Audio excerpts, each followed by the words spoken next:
What's going on, everybody? Welcome into Week 15 of the NFL. Week 15 of the NFL season. The Bears back at Soldier Field, hosting the Cleveland Browns today. Nicholas Moreano at Soldier Field today. Our teammate now on the recap. It's so damn good to keep saying that Nicholas Moreano is part of the recap. It's so good to have you aboard, Nick. You've been doing awesome work for us. And what's the feel like out there? Because right now the temperatures, the real field temperature, I just looked this up. I wanted to be as accurate as possible. -1. I mean, Guff, it kind of feels like -1. If it was colder, that wouldn't surprise me at all. But just even walking from the Waldron deck, where the media gets to park at, into the stadium, it's brutal. So for all the fans that are here, kudos to you, and hopefully you're dressed wrong. I better not see anybody without a shirt. You're going to see people I mean, I guess you got to, Ben Johnson made the trend, but yeah, it's brutal out here, and I can't imagine actually playing football, and that's exactly what the Bears and Browns are going to do today. Well, speaking of brutal, the Cleveland Browns are just that. They're 3-10. Their offensive line is a shell of itself from week 1. Shedeur Sanders actually has looked somewhat promising for the Cleveland Browns, but this is not a promising position for Shedeur Sanders. I'm gonna talk about the position. Fans have been talking about trap game all week. I want to table that just for a second. This is just a really healthy get-right game, weather aside, for the Chicago Bears going forward. The schedule gods were on their side when you look at this one. And, last week's game, a lot of emotions going into that game, a lot of emotions after the game. But I think the way the Bears finished the game in the second half and made adjustments, they dominated, at least from an offensive standpoint. The defense couldn't shut things down. But today is a really good spot, I think, both sides of the football for the Chicago Bears. I agree with you there, Guff. And I think when you look at how the Bears ended that game with the rushing attack, you look at last week's performance between the Browns and Titans. The Titans ran all over Cleveland, a lot of outside zone, Tony Pollard. And I can see that type of game plan being utilized from Ben Johnson, Kyle Monangai, DeAndre Swift, who, you can attack Myles Garrett that way, and you can actually mitigate what he can do as a pass rusher if you run at him or if you run away from him. However you need to do it, you have to make sure that 95, who has 20 sacks already on the season, chasing that sack record, doesn't do it today against Caleb Williams and this Bears offensive line. But I do like that going for the Bears, but also the further downfield Shedeur Sanders throws a football, Guff, that's where you see the inaccuracies, where you saw an interception last week against the Tennessee Titans. There's a lot of stuff at the line of scrimmage that he's been really good at this season, so the Bears can rally and tackle. I do like their chance in this one to not be one of those nail biters that we've been seeing all season long from the Chicago Bears. Yeah, that'd be good for everybody, especially with this team. You brought up Myles Garrett, but Bubs chimes in with bold move, Guff, pulling someone to compete with you in the nice hair department. We all know Cap can't compete. Look, I'll be honest with you. The hair game of Nicholas Moreano, that's the pedestal. Okay, so Bubs, while I appreciate the comment, I'm going to give the hat tip to my guy Nick. Go Bears from Bree, Cap's Cap's son, Brett. My dad and I are driving along, and my dad said to tell you the Bears win the football game 27-13. We've heard of his dad. He's some guy. His name's on the channel. It's on this show, The Recap. We'll get into our predictions here in just a little bit. Kyle says, thanks for your awesome insights, Nick. You're the man. Back to Brett. Has to target DJ Moore in this cold weather today. The Bears score is going to be 23-20. Ooh, Brett, that's a little bit more of a nail biter than we want. It'll be a beautiful Monday morning. You brought up DJ Moore earlier this week and like the targets of the last 3 or 4 games. I don't know if today's a day to get DJ Moore a bunch of targets. I do expect them to be a very run-heavy team today. But what's your expectations in terms of the way Ben Johnson game plans? I mean, they're going to throw the football, but will DJ Moore have a bigger role? Rome Odunze's back.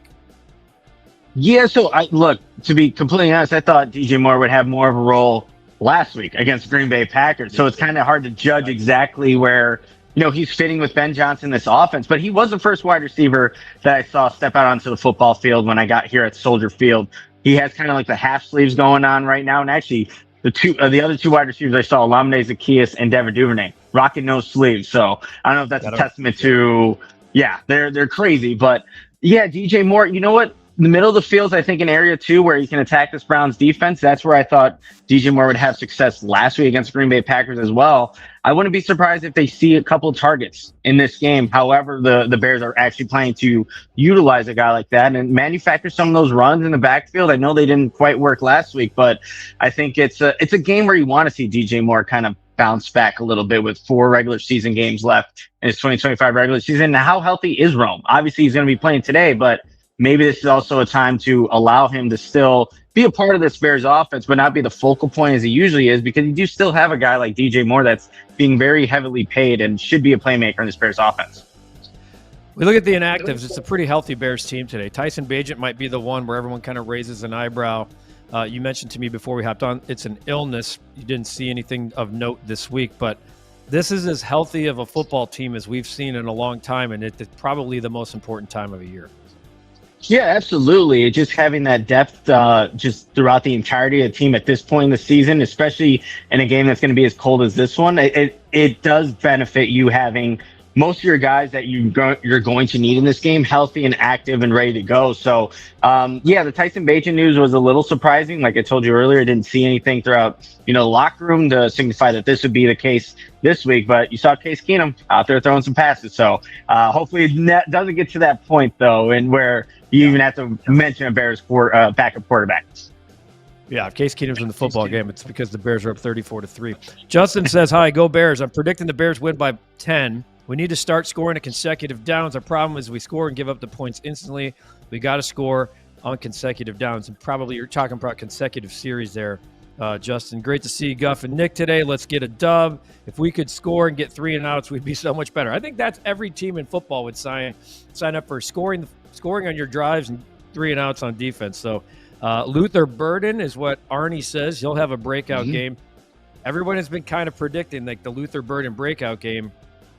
I just expect today, like, this is just in a game like this where you are the superior football team and the temperatures are at 0 or below 0. I don't think the stat sheet at the end of the day is going to look like, oh my God, look at these breakout performances. I think it's going to be a solid football game. I think the Bears are going to dominate the line of scrimmage, with the exception of Myles Garrett. He'll probably get his. If I was setting a total for Myles Garrett today, I'd put it at 1.5, and I'm not sure where I'd side on that because of Caleb's elusiveness. I just don't expect, maybe when you look at the team stats today, that'll jump off the page. I just don't expect any flashy performances from Caleb, from a wide receiver, from a tight end. Maybe you get a DeAndre Swift or Kyle Manun guy 100-yard day, but I just think they're going to get like 15 to 20 carry games from those guys, and the Bears are going to dominate the clock, get on the football field, get the win, and get off the field. That's my expectations for today. That'd be a good day. I think that would be a good day because it's probably going to result in the Bears W in the end, getting double-digit victories, what the ultimate goal is at the end of the day. But I wouldn't be surprised, too. I don't know if it's going to be quite the Cincinnati or even Philadelphia game in terms of the rushing yards, but okay. I just really think that this team is going to run the football and heavily utilize it throughout all 4 quarters of the game. And like I said, yes, you have Myles Garrett on that side. You also have Schlesinger, the rookie linebacker that's been making a lot of plays for the Browns, but just looking at even the last 2 weeks, you had the 49ers, Tennessee Titans that the Browns played. That outside zone, you can get to the edge on this Browns defense. And when you do, you see what Kyle Manun guy, DeAndre Swift have been able to do in terms of getting yards after contact. So I do like their chances in this one of really being able to establish the ground game. And this is the time of year where you start to see teams look around and go, we got 4 games left, okay? The Bears are ramping up for a postseason, and the Cleveland Browns are looking around going, it's damn cold today. We're 3-10. Yeah. Let's get that clock going. It's just, we've seen it. We've seen it in Chicago with our own team. Teams of, previous years, last year, 2 years ago, when the teams are in a funk, they look at it like we do. Damn, it's cold.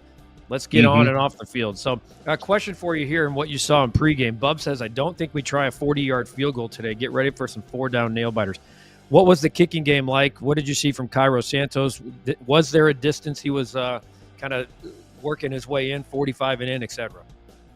Yeah, sorry, the candy cart just went right in front of me. So a little bit distracting there, Guff. But no, so what I saw from all I saw was one Cairo Santos field goal attempt, but it was about 30 yards, just kind of getting, I think, just getting warmed up initially. But I think that's a good point, though. As soon as you get a little bit further, hey, this is also Ben Johnson here that we're talking about, someone that has been known to go for it on fourth down. So if he feels like his situation offensively is better for his offense to stay out there instead of trying to put the kicking game in a bad place, and I wouldn't be surprised with that either. So I think that is also going to play a factor in here, just the special teams in general, which the Browns last week, they had a punt blocked. 2 weeks ago, their punt returner muffed a punt. He's had 4 muffed punts in the last 2 weeks, putting the ball on the ground. So something to be mindful of as you guys are watching this game is just the Browns special teams unit. Just if the Bears are not the Browns special teams unit, the Bears are going to be in a good spot. I love it. Yeah, I always talk about offense and defense, but it's a three-phase football game. We've seen the Bears special teams struggle at times this year. Othello, I have a feeling, Nick, that he might have been a lineman. Extreme cold is a lineman's best friend, especially come third and fourth quarter. There's no one that loves today more than those guys up front. They salivate over a day like today because they know conditions do play into it, and they're on the line. Jess says, don't be fooled, Guff. Cleveland's playing for one man today, Myles Garrett. Myles Garrett is the new LeBron James of Cleveland. That's fine. It's a big comp. I mean, the guy's he'll get MVP votes, and it's sad that he's on such a terrible team, but he'll get his. I don't care if Myles Garrett gets 2 sacks today. I actually don't even care if he sets the record, because it's not, at the end of the day, when you look up at the scoreboard, it should say Chicago more points than Cleveland. Let's do predictions here, Nick. Justin, before we do predictions, Justin says, is there a chance we could win 12 games? 100% there's a chance. I mean, today's a win, all right? We know the Bears can play with the Green Bay Packers. That place is going to if there was a top on top of Soldier Field, it would be blown off next week, because that environment should be fantastic on Saturday night. Then you have to go to San Francisco, and you got Detroit here. Is there a chance? Hell yeah, there's a chance. I'm probably more in the 11-6 crowd than I am the 12-win crowd. But Nick, I've stopped putting a limit on what this team can do, because they've shown us all year that they are a legit football team, and Ben Johnson's in charge. I think that's a good way of looking at it, Guff, because what they did to Philadelphia, that should not be overlooked, even 2 weeks removed from that game, going into a hostile environment and being more physical than the defending Super Bowl champs. So there is no limit that this team should have, or that fans should have, of them. If you take care of business today, you have a rematch against a Green Bay Packers team that it came down to the final play, and then you're facing continued teams that are trying to fight for a playoff spot in the 49ers and Detroit Lions. So 12 is definitely achievable. And honestly, Guff, it might take 12 in the NFC right now. But I know everyone's talking about 11, but it might be 12. And if that's the goal that the Bears need to now reach, then they have 4 opportunities, including today, to go get that. Really good way of putting it, because I think a 10-win team, a really good football team, is not making the playoffs in the NFC. We know that. All right. You said 24-13 earlier. It was an early prediction. I like Bub's idea. Let's just get an effing blowout today in 24-3, and that would be great. I just don't feel like this team knows how to do that. That's maybe a little unfair, and maybe that they'll shut me up today. I'm going 20-13. It's going to feel a lot more of like a blowout. I'm just going 20-13. If you're betting and you're playing the 7.5, that's a scary spot, man. That backdoor cover, but I'm just going to go 20-13, 20-10, something like that. I would love it if it was 30-7. I do, but I just feel like the Bears would like to slow this game down and run, and get off the field and be in control all day. What's your prediction? Are you sticking with 24-13? I'm going to stick with that, Guff. And actually what Cap had said earlier, I think the 27-30, I was really flirting with that prediction, but I'll stick with 24-13. I just look at it as this. This is a Bears football team that, as you mentioned earlier, is playing for a lot. There's a playoff spot with the Bears' name on it potentially, but they do need to take care of this one. And I just look at the Cleveland Browns. Yes, you can still have some positive moments in these 4 regular season games, but the Bears are playing for something. They're at home, where they've had faster starts at home than they have on the road. So I know that, obviously hurt the Bears last week against Green Bay, but I think you do see a faster start in this one. I think you take advantage of a rookie quarterback and get a couple of takeaways and ultimately end this game 24-13. And allow these Bears fans to cheer, get a little warm in this cold weather, and feel good about their team coming back to Soldier Field next week against the Green Bay Packers. Yeah, I agree. Really good way of saying it, because I just don't believe that this team and this coaching staff entrap games. I don't think that those coexist with this particular team. Ben Johnson doesn't allow for that, and I think you got enough veteran leaders on this team that also know that their eyes are on a much bigger prize, as you've talked about. Nick, look forward to you being in the locker room after the game. We'll have a recap, of course, after every Bears game. As soon as the game goes final, Cap will get behind the mic and give his passionate take on, hopefully we're talking about a 10-4 Chicago Bears football team after today. Nicholas, enjoy the game. Stay warm, my friend, in the press box. Thankfully, that's where you're watching it from, so I expect you to be in a nice, cozy environment. Yeah, appreciate it, Guff. I'll talk to you guys after the game. See ya. All right, that'll do it. For Nicholas Moriano, I'm Ryan McGuffey. This has been the Precap. We do it every single week before the game. Let's go, Bears. Get a win. Bear the F down. Take that.